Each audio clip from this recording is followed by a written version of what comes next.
Hello friends, आपल्या सर्वांची आवडती मालिका वचन दिले तू मला या मालिकेच्या आजच्या रविवार 24 मेच्या एपिसोडमध्ये एकानंतर एक जबरदस्त ट्विस्ट आले आहेत.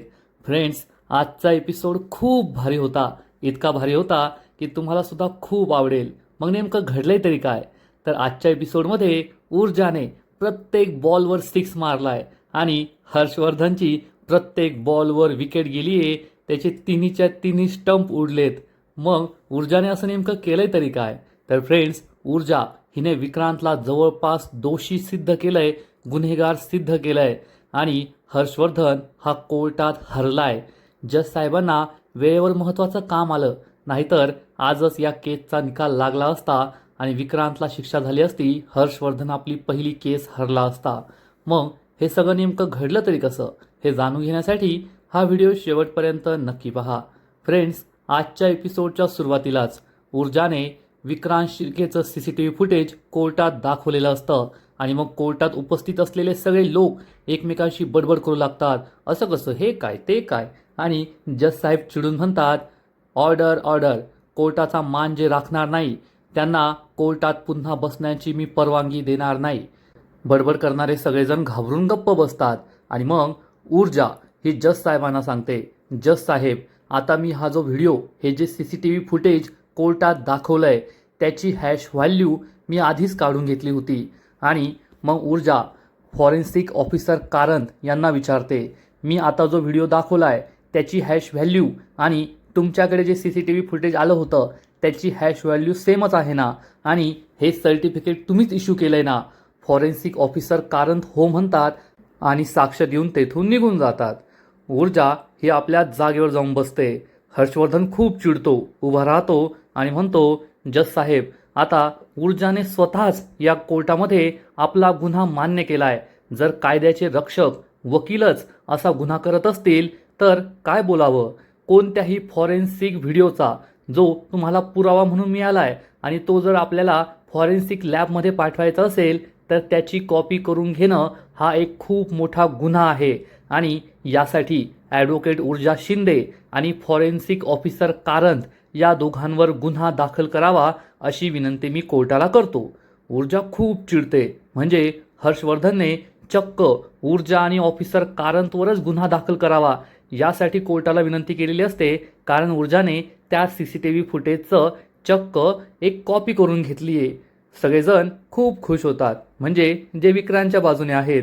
पण तेवढ्यात ऊर्जा उभी राहते आणि म्हणते, मिलॉर्ड, आपले जे वकील आहेत ना, सिनियर लॉयर हर्षवर्धन जहागीरदार, ते इतके मोठे वकील आहेत, इतके निष्णात आहेत की त्यांना असं वाटतं की ते ज्याच्यावर केस टाकतील तो लगेच जेलमध्ये जाईल आणि ते कोणालाही जेलमध्ये टाकू शकतात, कोणावरही केस करू शकतात असा त्यांचा गोड गैरसमज आहे. हर्षवर्धन खूप चिडतो. ऊर्जा त्याला ठणकावून सांगते, ॲडव्होकेट हर्षवर्धन जहागीरदार, मी कोणताही गुन्हा केलेला नाहीये.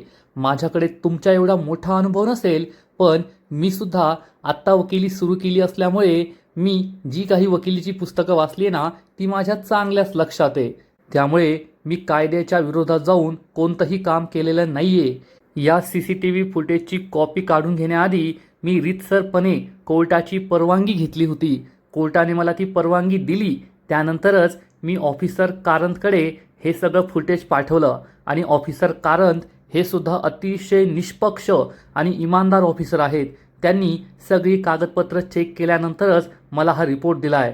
त्यामुळे ना मी ना ऑफिसर कारंत आम्ही कोणतंही बेकायदेशीर काम केलेलं नाहीये. हर्षवर्धनच्या पायाखालची जमीनच सरकते. शौर्य खूप खुश होतो. ऊर्जा हर्षवर्धनला एकानंतर एक धक्के देत असते आणि मग ऊर्जा हे डॉक्युमेंटसुद्धा जज साहेबांकडे सबमिट करते आणि संपूर्ण कोर्टाला सांगते, या केसमध्ये हा सगळ्यात महत्त्वाचा पुरावा गायब करण्याचा प्रयत्न केला जाऊ शकतो हे मला आधीपासूनच माहीत होतं.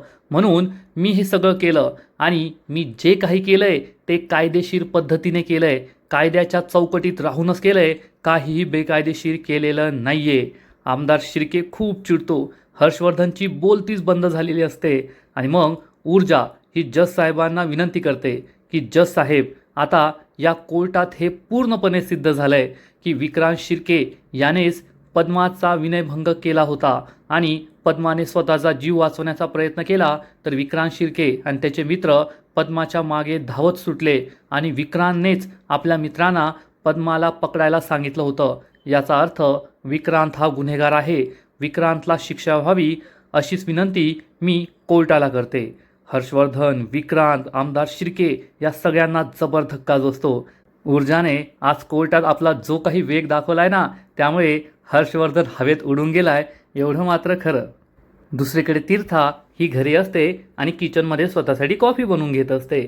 ती कॉफी बनवते आणि त्याच वेळेस तिच्या मोबाईलवर एक कॉल येतो आणि तीर्थाला हा माणूस नाव आलेलं असतं, पण हा माणूस कोण हे माहीत नसतं. त्यामुळे ती कॉल उचलते आणि कॉल उचलताच तिला मोठा धक्काच बसतो. ती खूप चिडते आणि विचारते, तू मला कॉल का केलायस? तू मला वेगवेगळ्या नंबरवरून कॉल करतोयस का? मी तुला ब्लॉक केलंय आणि तू मला वेगवेगळ्या नंबरवरून कॉल करतोय. यानंतर पुन्हा मला कधीच कॉल करायचा नाही. असं म्हणून तीर्था रागारागाने फोन कट करते. म्हणजे हा कुणीतरी मुलगा आहे जो तीर्थाला पुन्हा पुन्हा कॉल करतोय आणि तीर्थाला ब्लॅकमेल करण्याचा प्रयत्न करतोय. आता हा मुलगा कोण आहे हे तर आपल्याला येणाऱ्या काही दिवसात कळेल. पण तीर्था खूप घाबरते, टेन्शनमध्ये येते आणि हा मुलगा तीर्थाला पुन्हा एकदा कॉल करतो. त्यामुळे तीर्था खूप घाबरते आणि फोन स्विच ऑफ करून टाकते आणि म्हणते, मी आत्ता तर फोन स्विच ऑफ केलाय, पण मला आज ना उद्या फोन स्विच ऑन तर करावाच लागेल ना. आणि हा मुलगा मला किती त्रास देतोय. मी या मुलाबद्दल डॅडला सांगू की दादाला सांगू हाच प्रश्न तीर्थाला पडतो. म्हणजे हर्षवर्धन पद्मा नावाच्या मुलीला कोर्टात खोटं सिद्ध करण्याचा प्रयत्न करतोय आणि आज त्याच्या घरातच एक नालायक मुलगा तीर्थाला त्रास देतोय. म्हणजे हर्षवर्धनची चांगली जिरणारे एवढं मात्र खरं. ऊर्जा ही भर कोर्टात हर्षवर्धनवर आरोप लावते की या केसमध्ये हे CCTV फुटेज गायब होणारे अशी शंका मला आधीपासूनच होती आणि जर कॉपी काढणं हा गुन्हा असू शकतो, पण मी ते कायदेशीर पद्धतीने केलंय त्यामुळे मी कोणताच गुन्हा नाही केलाय. पण फॉरेन्सिक लॅबमध्ये असलेलं forensic footage CCTV footage delete करणं हा मात्र नक्कीच गुन्हा आहे आणि हा गुन्हा या केसशी रिलेटेड दोनच व्यक्ती करू शकतात. एक तर विक्रांत शिर्के जो गुन्हेगार आहे. हे CCTV फुटेज समोर आल्यानंतर त्याला खूप मोठं नुकसान होऊ शकतं म्हणून त्याने CCTV फुटेज डिलीट केलं असू शकतं, किंवा मग ॲडव्होकेट हर्षवर्धन जहागीरदार यांचं हे काम असू शकतं. हे ऐकून हर्षवर्धन खूप चिडतो आणि ऊर्जावर जोरात ओरडतो. ऊर्जा त्याच्याकडे रागारागाने पाहते तर हर्षवर्धन म्हणतो, तू माझ्यावर आरोप लावतेस का? ते CCTV फुटेज मी डिलीट केलं असं तुला म्हणायचं आहे का? तर ऊर्जा ही हर्षवर्धनला म्हणते, ॲडव्होकेट हर्षवर्धन जहागीरदार हे कोर्ट आहे, घर नाही आहे.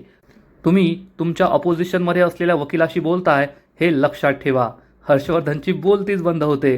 हर्षवर्धन खाली बसतो आणि ऊर्जा म्हणते, जज साहेब, मी त्यांच्यावर कोणतेही आरोप केले नाहीये. मी फक्त एक शक्यता वर्तवली आहे आणि ही शक्यता नक्कीच खरी असू शकते. मी कोर्टाला इतकीच विनंती करते की आता हे कोर्टात सिद्ध झालंय की या सगळ्या प्रकरणामागे ॲडव्होकेट हर्षवर्धन जहागीरदार आणि विक्रांत शिर्केचा हात असू शकतो आणि पद्माच्या केसमध्ये विक्रांत शिर्केच गुन्हेगार आहे हे आता कोर्टासमोर सिद्ध झालंय. त्यामुळे लवकरात लवकर या केसचा निकाल देण्यात यावा. हे ऐकून विक्रांत आणि त्याच्या मित्रांना जबर धक्काच बसतो आणि तेवढ्यात एक पोलीस इन्स्पेक्टर तेथे येतो आणि जज साहेबांना एक एनव्हलप देतो. जज साहेब हे एनव्हलप वाचतात आणि सांगतात, या केसची सुनावणी पुढच्या तारखेला होईल. ऊर्जा आणि पद्माला जबर धक्काच बसतो तर आमदार शिर्के, हर्षवर्धन हे दोघे सुटकेचा निश्वास ठेवतात की आज केसची सुनावणी होणार नाही. आणि तेवढ्यात हर्षवर्धन उभा राहतो आणि म्हणतो, जज साहेब, आज आमच्यासमोर जे पुरावे, जे साक्ष समोर आले आहेत त्याबद्दल आम्हाला काहीच माहिती नव्हतं. त्यामुळे आम्हाला या सगळ्या गोष्टींचा अभ्यास करण्यासाठी मुदत दिली जावी आणि केसची पुढील तारीख 6 महिन्यांनी दिली जावी अशी विनंती मी कोर्टाला करतो. ऊर्जाला जबर धक्काच बसतो. ऊर्जा विचारते, हर्षवर्धन जहागीरदार डायरेक्ट 6 महिने? तर हर्षवर्धन म्हणतो, हो, कारण मी खूप बिझी असतो. माझ्याकडे अनेक केसेस आहेत, त्यामुळे मी 6 महिन्यांच्या आत पुन्हा एकदा सुनावणीला येऊ शकत नाही. ऊर्जा ही जज साहेबांना म्हणते, जज साहेब, ॲडव्होकेट हर्षवर्धन जहागीरदार यांना जरी 6 महिन्यानंतरची तारीख हवी असली तरी मी याआधीच कोर्टाला मेन्शन मेमो दिलाय, ज्यानुसार या केसची सुनावणी फास्ट ट्रॅकमध्ये करण्यात यावी. कोणताही वेळ न दडवता पुढील सुनावणीची तारीख लगेच देण्यात यावी अशी विनंती मी कोर्टाला आधीच केलेली आहे. हे ऐकून हर्षवर्धनच्या पायाखालची जमीनच सरकते. हर्षवर्धनचा विश्वासच बसत नाही की ऊर्जाने मेन्शन मेमो दिलाय. ऊर्जा म्हणते, जज साहेब तुम्ही लवकरात लवकर या केसची तारीख द्यावी अशीच माझी अपेक्षा आहे. हर्षवर्धन खूप चिडतो आणि म्हणतो, पण जज साहेब या मेन्शन मेमोबद्दल मला माहीतच नव्हतं. तर जज साहेब म्हणतात, ॲडव्होकेट हर्षवर्धन जहागीरदार, कोर्टाला माहिती आहे ना, तेवढं पुरेसं आहे. तुम्हाला माहीत असण्याचं काही कारणही नाहीये आणि काही गरजही नाहीये. हर्षवर्धनची बोलतीच बंद होते आणि हे बोलताना जज साहेब सुद्धा हसत असतात. ऊर्जा खुश असते, शौर्य सुद्धा खूप खुश होतो. म्हणजे या सगळ्या गोष्टींची ऊर्जाने आधीपासूनच तयारी केली आहे आणि याबद्दल आपल्याला माहीतच नव्हतं. खरंच ऊर्जाने जबरदस्त अभ्यास केलाय आणि हर्षवर्धनला तोंडावर पाडलंय. हर्षवर्धन पूर्णपणे बावचळलाय एवढं मात्र नक्की.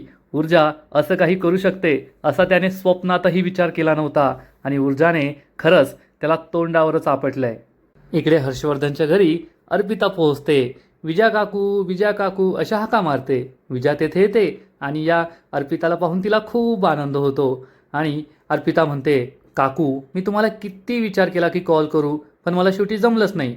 विजया विचारते काय झालं, तर अर्पिता म्हणते, तुम्ही आधी बसा मी तुम्हाला दाखवते. विजया आणि अर्पिता बसतात. तेवढ्यात आजी तेथे येते. अर्पिता म्हणते, आजी तुम्ही पण आला का, बसा. आजी सुद्धा बसते. तेवढ्यात शैलजा सुद्धा येते आणि अर्पिता तिच्या या पर्समधून 2-3 मोठे मोठे दागिन्यांचे सेट बाहेर काढते. हे पाहून सगळ्यांनाच आश्चर्य वाटतं आणि अर्पिता मात्र खूप खुश असते आणि विजयाला विचारते, काकू तुम्हीच गेस करा यामध्ये काय असेल बरं. आता त्या दागिन्यांचा बॉक्स आहे. विजया म्हणते, असेल काही नेकलेस सेट, म्हणजे तू खूप खरेदी केली दिसती, आज शॉपिंगला गेली होतीस का.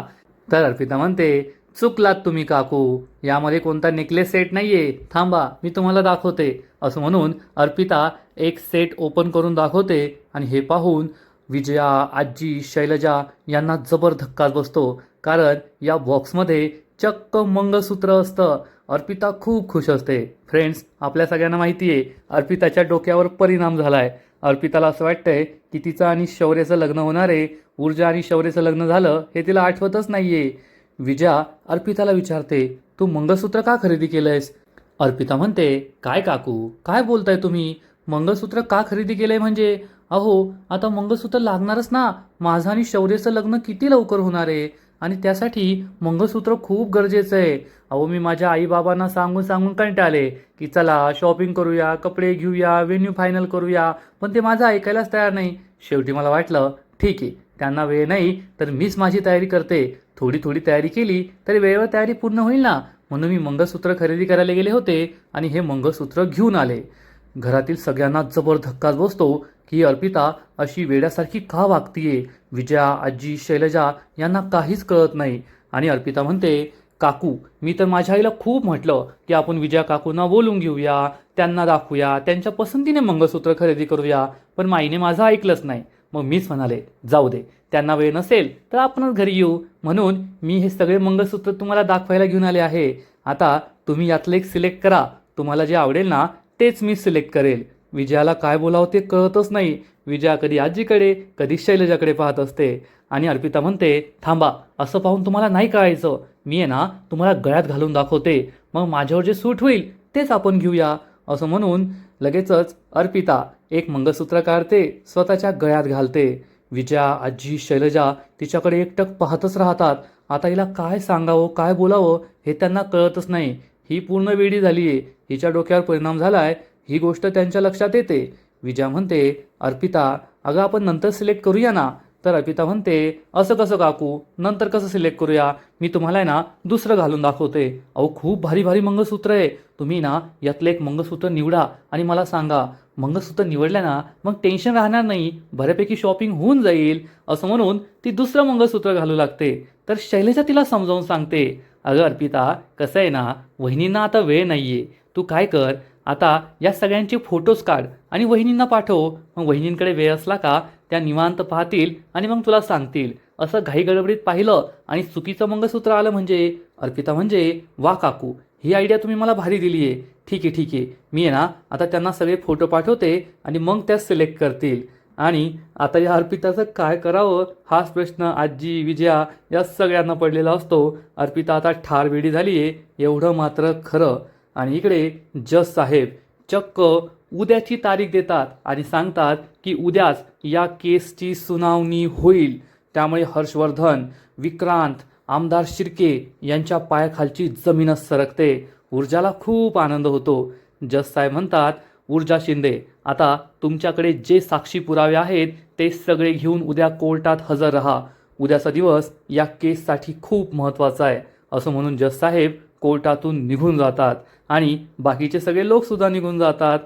विक्रांत आणि विक्रांतचे मित्र ऊर्जा आणि पद्माला डोळे दाखवत दाखवत रागराग करत कोर्टाच्या बाहेर पडतात. मग त्यानंतर आमदार शिर्केचा नंबर असतो. आमदार शिर्के हर्षवर्धन समोर येतो, त्याला डोळे दाखवतो, पण काही न बोलता कोर्टाच्या बाहेर निघून जातो. ऊर्जा आणि हर्षवर्धन एकमेकांकडे पाहत नाही आणि तेवढ्यात हे दोघे एकमेकांच्या खूप जवळ येतात आणि ऊर्जा ही हर्षवर्धनकडे रागारागाने पाहते. हर्षवर्धन तिला जाब विचारतो, तू मेन्शन मेमो दिला होता हे मला का नाही सांगितलं?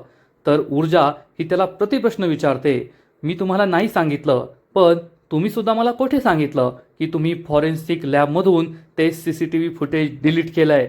हर्षवर्धन खूप चिडतो, त्याच्याकडे या प्रश्नाचं उत्तर नसतं आणि हर्षवर्धन रागारागाने जाऊ लागतो. तर ऊर्जा त्याला थांबवते आणि म्हणते, सर, उद्याचा दिवस या केससाठी खूप महत्त्वाचा आहे. All the best. हर्षवर्धन काही न बोलता रागारागाने ऊर्जाला डोळे दाखवतो आणि तेथून निघून जातो. तेवढ्यात पद्मा ही ऊर्जाजवळ येते. पद्मा खूप खुश असते, तिच्या डोळ्यात पाणी असतं. तिला आता मला नक्कीच न्याय मिळेल असं वाटत असतं.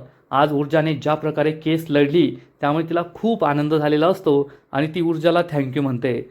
ऊर्जा पद्माला म्हणते, पद्मा, सगळं ठीक होईल, पण आजचा दिवस तर फक्त सुरुवात होती. इतक्या दिवसांपासून आपण ज्या क्षणाची वाट पाहत होतो ना, तो दिवस उद्या येणार आहे. शौर्य विचारतो, ऊर्जा, उद्या असं काय? तर ऊर्जा म्हणते, ते पद्माला चांगलंच ठाऊके आणि शौर्य, तुला सुद्धा चांगलंच ठाऊके. शौर्य हसू लागतो. ऊर्जा ही पद्माला समजावून सांगते, आता फक्त उद्या आपल्याला नशिबाची साथ हवी आहे आणि उद्या तू न घाबरता मला जे काही सांगितलंय ते सगळं कोर्टाला सांगायचं आणि उद्याच या केसचा निकाल लागेल, तुझ्या गुन्हेगाराला शिक्षा होईल, एवढं नक्की. पद्मा खूप खुश असते, ऊर्जा खुश असते. शौर्य हा ऊर्जाला म्हणतो, पण विक्रांतची चांगली तयारी बाबा करून घेतील. ऊर्जा म्हणते, करू दे ना, त्यांना त्यांचं काम करू दे, पण मी सुद्धा माझं काम केलंय आणि माझ्यासमोर आता ते टिकू शकणार नाही. ऊर्जाला फुल कॉन्फिडन्स असतो. म्हणे ऊर्जाने अशी भारी तयारी केली ना की हर्षवर्धनचे 3, 13 आणि 12 वाजतील, एवढं मात्र खरं. आणि आजचा एपिसोड येथेच संपतो. फ्रेंड्स, वचन दिले तुम्हाला, या मालिकेचा आजचा एपिसोड खरंच खूप भारी होता, खूप इंटरेस्टिंग होता. पहिल्या हिअरिंगला हर्षवर्धनने ऊर्जाला खूप त्रास दिला होता, तिचा अपमान केला होता, पण आज कोर्टात हर्षवर्धनचा अपमान झालाय. ऊर्जाने त्याला चांगलीच पटखनी दिली आहे, एवढं मात्र नक्की. या मालिकेचा आजचा एपिसोड तर भारी होता, पण पुढील एपिसोड आणखीन भारी असणार आहे. आणखीन मोठा ट्विस्ट या मालिकेत येणार आहे. मग नेमकं घडणार तरी काय? तर फ्रेंड्स, वचन दिले तुम्हाला, या मालिकेच्या पुढील एपिसोडमध्ये आपण पाहू, ऊर्जा ही घरी पोहोचणार. आजी तिला विचारेल, काय झालं, तो विक्रांत गुन्हेगार सिद्ध झाला का? तर ऊर्जा म्हणेल, नाही आजी, आज जज साहेबांना महत्त्वाचं काम होतं, त्यामुळे हिअरिंग लवकर गुंडाळलं गेलं, पण उद्या नक्कीच निकाल लागणार आणि विक्रांत गुन्हेगार आहे हे सिद्ध होणार. ऊर्जाला फुल कॉन्फिडन्स असेल आणि इकडे हर्षवर्धन खूप चिडलेला आहे. हर्षवर्धन आदित्यला ठणकावून सांगेल, आदित्य, हे खूप चुकीचं झालंय, या केसचा निकाल आजच लागायला हवा होता, पण उगाचच उद्याची डेट मिळाली आहे आणि उद्या काही झालं तरी ही केस मीच जिंकणार. आदित्य पुढे येईल आणि हर्षवर्धनला विचारेल, उद्या तरी तुम्हाला हवाय तसा निकाल लागेल का? हे ऐकून हर्षवर्धनला जबर धक्का बसणार. तो आदित्यकडे रागारागाने पाहिल, कारण आता आदित्यचाच विश्वास नाही राहिलाय की हर्षवर्धन ही केस जिंकतोय. आदित्यला सुद्धा कळलंय की ऊर्जासमोर हा केस हारणार आहे, त्यामुळे हर्षवर्धन खूप चिडतो. आणि मग विजया ही ऊर्जाजवळ येते आणि विचारते, काय मग कशी झाली हिअरिंग? आणि ऊर्जा तिला काही सांगणार त्याच्या आधीच विजया म्हणेल, वर्षा गावाला गेली आहे, त्यामुळे संध्याकाळच्या स्वयंपाकाचं बघ. आणि हे ऐकून ऊर्जाला खूप वाईट वाटणार की मी एवढी मोठी केस लढून आली आहे आणि या बाईला फक्त संध्याकाळच्या स्वयंपाकाचं पडलं आहे. फक्त नावाचे जहागीरदार आणि सगळं काम ऊर्जाकडूनच करून घेत आहे. म्हणजे ते म्हणतात ना, मोठं घर पोकळवासा, आणि असंच झालं यांचं. फ्रेंड्स, वचन दिले तुम्हाला, या मालिकेचा आजचा एपिसोड खरंच खूप भारी होता आणि जेव्हा हर्षवर्धन घरी येईल. विजयाला फुल कॉन्फिडन्स आहे की माझा नवरा म्हणजे काय जबरच आहे, तो कधी केस हरू शकत नाही. पण जेव्हा हर्षवर्धन तिला झालेला सगळा प्रकार सांगणार की ऊर्जाने माझी कशी कशी जिरवली कोर्टामध्ये, तेव्हा विजयाला सुद्धा जबर धक्काच बसेल आणि विजया ही ऊर्जाशी बोलताना 4 वेळेस विचार करेल. कारण तिला असं वाटतंय की मी ऊर्जाचा कितीही सासूरवास करेल आणि ऊर्जा गप्प बसेल, पण ज्या दिवशी ऊर्जा या विजयाला आपलं खरं रूप दाखवेल ना, तेव्हा विजयाचा थरथराट होईल यात शंका नाही. कारण ऊर्जाला फक्त कोर्टात हर्षवर्धनला नाही हरवायचं आहे, तर घरात या विजयाला सुद्धा तोंड द्यायचं आहे. ऊर्जाला कोर्टात काही बोलता नाही आलं पाहिजे, तिची तयारी नाही झाली पाहिजे, यासाठी ती खूप प्रयत्न करत होती, पण तिचे सगळे प्रयत्न फेल झाले एवढं मात्र खरं. तर फ्रेंड्स, तुम्हाला सुद्धा वचन दिले तुम्हाला ही मालिका आवडते का? नक्कीच कमेंट करून सांगा. आणि या मालिकेचे असेच नवीन नवीन एपिसोड, नवीन नवीन अपडेट सर्वात आधी पाहण्यासाठी व्हिडिओला लाईक करा, शेअर करा, चॅनलला सबस्क्राईब करून बेल आयकॉनवर क्लिक करा. म्हणजे या मालिकेचे नवीन नवीन एपिसोड तुम्हाला सर्वात आधी पाहायला मिळतील. खूप खूप खूप धन्यवाद.